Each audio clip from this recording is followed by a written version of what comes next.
So over the years, the Centre for Complex Systems and Transition has been holding a number of different dialogue processes, workshops, colloquia, conferences, bringing together a range of different stakeholders, whether they're from kind of research or from policy or from practice, to talk about issues related to resilience and development, and especially within the context of the rapid change that we're seeing at the moment around the Anthropocene, and trying to really dig into finding solutions and co-developing the knowledge that could be really useful for finding those solutions, and especially thinking about how to make sure that the solutions that we come up with together are grounded in the local realities of the places that we work in. So the way we have designed this dialogue is by inviting specific speakers to speak about their case studies. We had the Zimbabwe Resilience Building Fund talk about how they measure, how they monitor resilience on the ground, the different tools they use, their challenges, their obstacles, what has worked and what hasn't, and the lessons they've learned. And by presenting these case studies, it has opened conversation to the rest of the participants to dig a little bit deeper and use their own experiences to reflect upon the resilience in Zimbabwe and to kind of try and understand how they can work together. Especially what is more interesting for me is the regional experiences. We're getting to learn from the different countries, Zimbabwe and Uganda, etc., how they are actually implementing resilience building in the various levels. Some we're talking about community levels, individual household level, etc. So to me that is quite interesting. And this time around we also got perspective of humanitarian organizations, donors, etc. So their perspective and impression of resilience building was also interesting, because in a way it sort of varies from what us practitioners view as resilience building and what goes into it. So those were the major differences for me.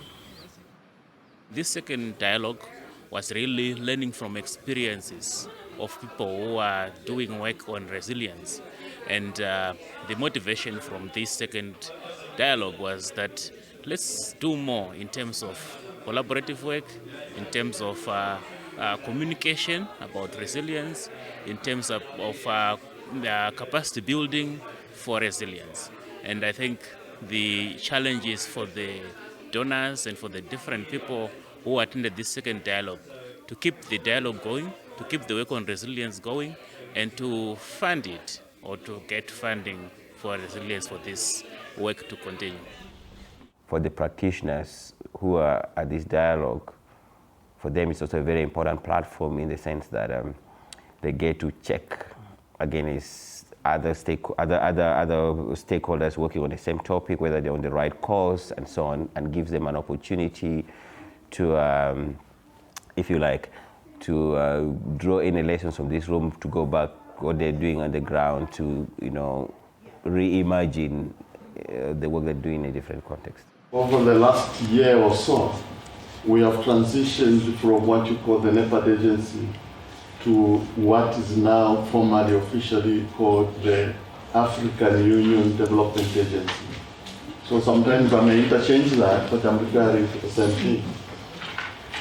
And what I also mean there is that I'm talking about what are the issues, concerns of the member states. What is some of their thinking?